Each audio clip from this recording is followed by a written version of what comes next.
Salut à tous, on se retrouve pour une vidéo avant-match concernant le choc qui aura lieu en Ligue des Champions entre Benfica et le FC Barcelone.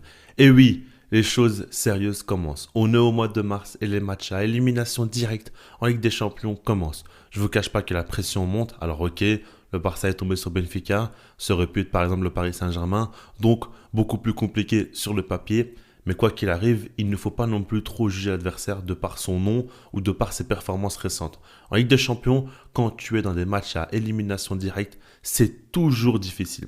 Et il y a toujours des surprises. Et puis surtout, comme je dis à chaque fois, avec le Barça, il faut être sur ses gardes. Parce que lors des dernières saisons, on a vécu tellement de déceptions que oui, aujourd'hui, le Barça est beaucoup plus compétitif.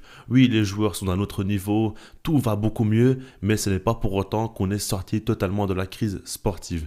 Il faut redevenir compétitif. Il faut recommencer à faire peur en Ligue des Champions et il faut recommencer à assurer beaucoup plus de résultats. Par rapport à tout ça, ce match est important. Et pour moi, ce parcours avec des champions aussi l'est énormément. Et puis, je ne veux pas encore une fois critiquer nos adversaires, etc. Mais c'est sûr qu'on a une partie de tableau accessible.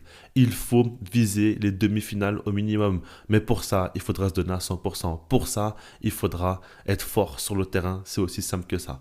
Par rapport à tout ça, il va falloir assurer. Et ici, ce qui est intéressant, c'est que le Barça va jouer face à Benfica. On a déjà eu un match cette saison et pas n'importe lequel.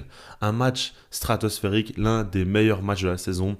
La victoire 5-4 du Barça à l'extérieur face à Benfica dans un scénario complètement dingue. Je vais profiter du fait que le Barça a déjà joué face à Benfica pour analyser les quelques petites choses qui n'ont pas été et ce que Benfica a très bien fait aussi. Par rapport à ça, une fois que ça va être fait, on va parler du côté du Barça, de ce qu'ils devront faire. Encore une fois, selon moi, je vous donnerai ma compo, etc. Et on va commencer dès maintenant par rapport à ce match-là. Déjà, comme je vous l'ai dit, le scénario a été dingue. Rappelez-vous quand même, on a eu un but complètement what the fuck de Rafinha où le gardien fait un dégagement sur la tête de Rafinha qui va marquer. Le Barça a mis 2 pénaltys, un but dans les temps additionnels aussi pour gagner le match. Bref, ça a été la folie. Et par rapport à ça, on va pas non plus vraiment analyser ce match-là et se dire que c'est vraiment un bon point sur lequel on peut se baser pour comprendre un petit peu ce qui pourra arriver lors du huitième de finale aller. Ce n'est pas le cas selon moi parce qu'encore une fois là c'est un match aller-retour donc tu prends la chose de manière différente et puis même vu comment le scénario était fou ça ne peut pas se reproduire une seconde fois. Quand on regarde par exemple Tech avait été catastrophique. Il avait fait 2 grosses erreurs, notamment où il découpe Baldé et une autre aussi où il va provoquer un penalty. 2 sorties très mauvaises de sa part. C'était la période où à chacun de ses matchs il se passait une folie. Aujourd'hui, il va beaucoup mieux et j'ose espérer qu'il ne va pas recommencer à faire ce type de folie. En tout cas, je l'espère du plus profond de mon cœur. Encore une fois, par rapport à Araujo aussi, il avait marqué dans son propre but. Il revenait à peine de blessure et il faisait souvent des matchs très compliqués. Déjà, moi, je pense pas qu'il sera titulaire. Et en plus de ça, j'ose espérer aussi qu'il n'y aura pas encore un CSC. Enfin, par rapport à tout ça, déjà, il faut se mettre en tête que le scénario a beaucoup conditionné le match. Il s'est passé tellement de folie. Bon, ça arrive pas tout le temps. Et par rapport à ça, peut-être qu'il y aura aussi beaucoup de buts. Peut-être qu'il y aura encore un nouveau scénario fou. C'est possible. Mais je ne pense pas que ça va se reproduire de la même manière. Et ça, c'est déjà une chose qui peut nous enlever un peu de la pression parce que le premier match, on a quand même eu pas mal de stress. Par rapport à tout ça, je vais analyser des choses concrètes que Benfica a mis en place pour faire mal au Barça. Et la première chose que j'ai remarqué qui m'a sauté aux yeux, c'est le fait que Benfica a beaucoup joué sur les côtés. On sait très bien que le Barça joue en défendant très haut sur le terrain, met en place le piège du hors-jeu de manière systématique tout le long du match. Et par rapport à ça, on sait que le Barça aime bien défendre l'axe constamment. Et les joueurs sont très regroupés de manière axiale pour récupérer le ballon le plus vite possible. Maintenant, le truc, c'est que ça laisse des espaces sur les côtés. Mais Benfica l'a bien compris. On avait à chaque fois des ailiers ou des latéraux qui partaient d'un peu plus loin, à chaque fois la limite du hors-jeu pour pouvoir être trouvés. Et à ce moment-là, ils avaient de gros espaces devant eux. On l'a vu constamment. Déjà, le premier but, dès le démarrage du match, on l'a vu, ça venait sur le côté gauche d'un centre qui a été mis au fond par Pavlidis. Encore ici, pour moi, c'est pas très représentatif parce que c'est surtout que le Barça a mal commencé le match et que Benfica, eux, ont commencé de manière plus agressive. Mais quand on regarde le deuxième but, là, c'est beaucoup plus représentatif. Ici, on voit bien que la ligne défensive du Barça est extrêmement haute sur le terrain et que Benfica va jouer un long ballon dans le dos de la défense à la limite du hors-jeu sur le côté droit. Ici, on voit bien que Araujo est fautif parce que c'est lui qui fait qu'il n'y a pas hors-jeu, parce qu'il est mal aligné par rapport au reste de la défense. Ça, c'est un gros problème et ces erreurs d'alignement peuvent coûter très très cher au Barça. On le sait depuis le début de la saison avec le système d'Hansi Flick, mais dans ce type de match en Ligue des Champions, il va falloir faire faire très attention et la moindre erreur pourrait coûter très très cher. Ici, quand on regarde après, évidemment, c'est Tech qui va se trouver et qui va décapiter Baldé. Donc ça va faire qu'Epavydis n'a plus qu'à pousser le ballon au fond des filets.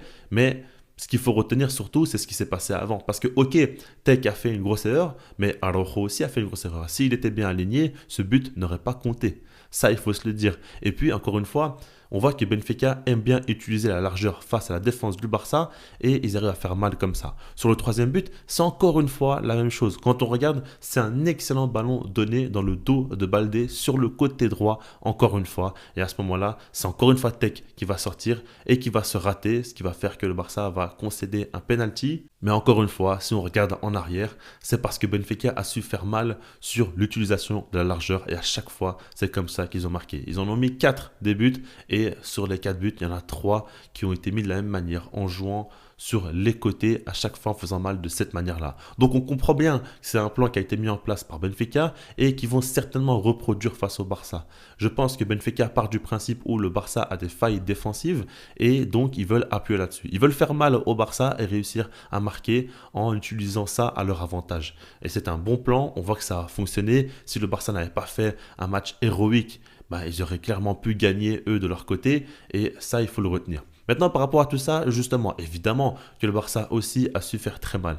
Et pour moi, une chose très très importante pour le match qui va se dérouler dès ce mercredi, c'est que le Barça devra être performant lors des contre-attaques. Je m'explique, quand on voit le plan de Benfica, on voit que c'est une équipe déjà qui veut se projeter à beaucoup. On a vu par exemple des séquences où il y avait 4 joueurs qui se projetaient, 2 sur les ailes et 2 dans la surface. C'est arrivé systématiquement et donc ça fait qu'ils veulent miser sur les faiblesses défensives du Barça. Donc jouer haut sur le terrain, mettre une grosse pression, jouer des ballons longs en profondeur et donc ça laisse des espaces dans le dos de leur défense. Ça, c'est quelque chose quand même de très très dangereux qu'ils font parce que pour moi, aujourd'hui, le Barça est la meilleure équipe au monde pour attaquer les grands espaces. On l'a bien vu, il y a Rafinha qui est le joueur qui fait les meilleurs appels à l'heure actuelle. Vraiment, ce qu'il fait, c'est stratosphérique. On a Lamine Yamal qui a quitté de passe aussi, qui est phénoménal.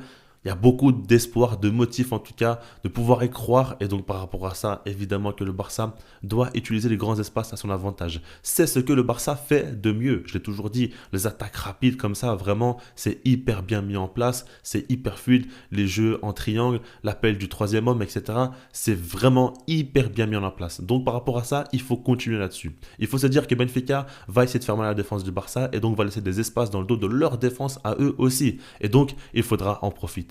Maintenant que ça a été dit, pour moi un point extrêmement important aussi, c'est apporter du contrôle dans le match. Et ça, c'est deux choses qui vont ensemble. En soi, quand je dis que le Barça doit être performant lors des grandes attaques, en tout cas lorsqu'il y a de grands espaces, c'est aussi dans l'idée de se dire que le Barça ne devra pas non plus uniquement jouer comme ça. Le Barça devra évidemment aussi avoir du contrôle, avoir la possession et essayer un petit peu de tuer le rythme du match. Si jamais c'est un match où ça attaque en ping-pong d'un côté, Benfica de l'autre côté, le Barça, ça risque de donner encore une fois le même score. Et ça risque aussi de donner beaucoup d'opportunités à Benfica de marquer pas mal de buts dans le match. C'est ce qu'il faut éviter aussi. Il ne faut pas jouer de manière défensive, il faut surtout essayer d'être plus dominant et proactif dans ce match-là. Donc, je pars du principe où le Barça doit continuer sur tous les progrès qui ont été faits lors des derniers mois, où on a vu une équipe qui avait beaucoup plus de possession, qui dominait beaucoup plus le rythme du match. Et ça, c'est important. Il faut savoir mettre le pied sur le ballon, savoir s'installer haut sur le terrain lors des phases de possession. Et en plus de ça, dès qu'il y a une contre-attaque à pouvoir envisager, il faut aussi la faire. Il faut mixer les deux. Et ça, je l'ai toujours dit. Si tu arrives à bien mixer les deux, ça va faire la différence. Et dans ce match-là, pour moi, c'est faisable. Parce que le côté technique est dominé par le Barça. Et puis, lors des contres, le Barça est hyper dangereux aussi. Et le Barça ne risque pas non plus énormément face à Benfica. Ce n'est pas non plus une équipe qui a un joueur de classe mondiale qui peut te tuer le match. Alors, ils peuvent marquer collectivement pas mal de buts. Mais de manière globale, vous avez compris là où je veux en venir. Donc, le Barça doit vraiment se sentir dominant dans ce match et va devoir imposer son style à Benfica. Maintenant qu'on a dit tout ça, il faut se concentrer sur les individualités et ça va faire la différence évidemment. Déjà lors du match en phase de ligue, on avait vu un duel très très disputé entre Carreras et Lamine Yamal. Et pour moi, Carreras est le joueur qui a mis le plus en difficulté Lamine Yamal cette saison en un contre un pur. Alors évidemment, Lamine Yamal aussi, hein, il a su le déposer sur place quelques fois lors du match, mais de manière globale, quand même, Carreras a remporté plus de duels en un contre un et il a été bon. Honnêtement, défensivement et offensivement, il a été très bon. C'est un joueur qui a apporté beaucoup de difficultés et c'est ce type de joueurs-là aussi qui font mal au Barça parce que d'un côté, il te bloque les forces du Barça sur les ailes. On sait que Rafinha et Lamine Yamal font beaucoup de différences individuelles. Et en plus de ça, il t'apporte offensivement. Donc c'est vraiment le type de joueurs qui font très très mal au Barça. Par rapport à ça, Lamine Yamal n'avait pas fait un bon match du tout. Ce n'était pas du tout l'un des meilleurs joueurs du Barça lors de la victoire 5-4 face à Benfica. Ici, il va falloir qu'il fasse beaucoup mieux. Et personnellement, je n'ai pas de doute. Je connais Lamine Yamal. Je sais qu'il n'avait pas fait non plus un très bon match. Il en est conscient. Carreras lui a apporté beaucoup de difficultés. Là, on est en Ligue des Champions. En huitième de finale, c'est un match un peu plus important. Il va se donner encore plus. Il va falloir qu'il assume ça. Et pour moi, je n'ai pas vraiment de doute. Je sais qu'il va y arriver. Je sais qu'il va faire un bien meilleur match et qu'il va faire souffrir Carreras en un contre un. Vraiment, j'ai hâte de voir. Je suis persuadé qu'il va faire beaucoup mieux. Et par rapport à ça, on connaît tous sa mentalité où il veut se surpasser à chaque fois. Là, je pense vraiment qu'il va réussir à le faire. En tout cas, il y a quand même un bon truc à observer là-dessus. Il va falloir vraiment voir ce duel et voir ce que ça peut donner. Maintenant, encore une fois, par rapport aux individualités, il y avait Pedri qui avait fait un match dingue et pour moi, il doit continuer là-dessus. C'est le joueur le plus différentiel à l'heure actuelle du Barça sur les dernières semaines, sur les derniers mois. Il fait vraiment des matchs complètement dingues. Rafinha, évidemment, c'est un match pour lui. Il sait qu'il aura de grands espaces, il sait qu'il pourra marquer des buts et il va falloir qu'il soit décisif. Maintenant, justement, je vais vous parler de ma compo et je sais que vous ne serez pas tous d'accord avec moi. Je vous l'affiche dès maintenant. Regardez, par exemple, j'ai mis Marc Casado à la place de Frenkie de Jong et Dani Olmo à la place de Gavi ou de Fermin Lopez.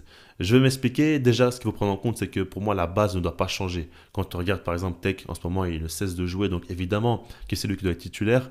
Koundé, que ce soit Koubarsi, Inigo Martinez ou Baldé, c'est la défense type. Et ils doivent absolument être titulaires. Au milieu de terrain, je vais m'expliquer par rapport à Casado, mais bon, Pedri, vous le savez très bien. Daniel Olmo aussi, je vais en parler. Et puis, Lamine Yamal, Rafinha, Lewandowski. Bon, Lewandowski est souvent critiqué. Maintenant, ici, je vais vous dire pourquoi je le mets. Déjà, je pars du principe où, ok, De Jong en ce moment, il est dans le 11 type. Ça, je pense que vous l'avez compris. Hansi Flick commence à le faire passer devant Marc Casado et j'ai été très surpris. Je trouve que vraiment défensivement, il a fait beaucoup de progrès. Mais ce qu'il faut se dire, c'est que De Jong défend très très bien en avançant. Il a un super pressing, super contre-pressing, bonne lecture de jeu pour défendre en avançant. Maintenant, pour couvrir des espaces dans le dos de la défense, Casado est largement meilleur et De Jong n'aura jamais son niveau parce que ce n'est pas ses qualités naturelles. Et ça, c'est important. On connaît très bien le plan de jeu de Benfica, on sait qu'ils vont faire mal dans le dos de la défense et Casado peut faire beaucoup de bien. Donc, il ne faut pas s'en priver. J'ai dit que le Barça doit avoir du contrôle dans le match et par exemple, De Jong va apporter plus de contrôle, mais attention, Benfica peut faire très mal offensivement et un joueur comme Casado qui va couper les lignes de passe, c'est primordial. Et puis par rapport à Dani Olmo, il fait des matchs où il est au top et des matchs où il est un peu transparent. Là, il va falloir espérer qu'il soit au top. Mais maintenant, pourquoi je le mets titulaire? C'est surtout parce qu'il combine extrêmement bien avec Lamine Yamal. Pour moi, c'est le joueur du Barça qui se connecte le mieux avec Lamine Yamal. Ils ont une très bonne entente sur le terrain et c'est important. Si tu veux un bon Lamine Yamal avec Olmo, ça peut le favoriser. Et puis, par rapport à Lewandowski aussi, déjà, Daniel Olmo est meilleur qu'il y a un numéro 9 devant lui. Ça, c'est important. Et puis, par rapport à Lewandowski aussi, je trouve que son plus gros défaut, c'est ses pertes de balles. Bon, à la finition, des fois, il rate des choses qu'il n'a pas ratées, mais ses pertes de balles, elles sont vraiment problématiques. Quand Daniel Olmo joue très proche de lui, ça lui permet de faire une touche et une passe. Donc, souvent, il va simplifier son jeu et va tout de suite trouver Daniel Olmo. Il a beaucoup plus de joueurs très proches de lui et ça, c'est important. Par exemple, Gavi, ce n'est pas du tout le même type de joueur. Fermin Lopez non plus. Daniel Olmo, lui, va lui apporter beaucoup plus de solutions et va lui faciliter la vie. Donc, pour toutes ces raisons, ma compo, vous la connaissez. Marc Casado, Daniel Olmo, titulaire. Et puis quand on regarde par exemple lors du premier match en phase de ligue, c'est exactement la même compo, sauf que Araujo et Gavi étaient titulaires et que là je mets Inigo Martinez et Dani Olmo. Maintenant, par rapport à tout ça, au niveau de ce match, je ne vous cache pas que je l'attends avec impatience. Là, on est en Ligue des Champions. Ok, c'est pas la plus grosse affiche possible, mais ça reste le Barça en Ligue des Champions. On sait qu'on peut faire quelque chose cette saison. Va falloir y aller à fond. Va falloir y croire et va falloir vraiment élever son niveau de jeu à chaque fois que le badge de Ligue des Champions sera présent sur le maillot du Barça. Par rapport à tout ça, dites-moi vous, quel est votre pronostic? Quel joueur voyez-vous marquer ou quel scénario, etc. N'hésitez pas à mettre un maximum de likes, à vous abonner si ce n'est pas déjà fait. Et puis sinon, moi je vous dis peace.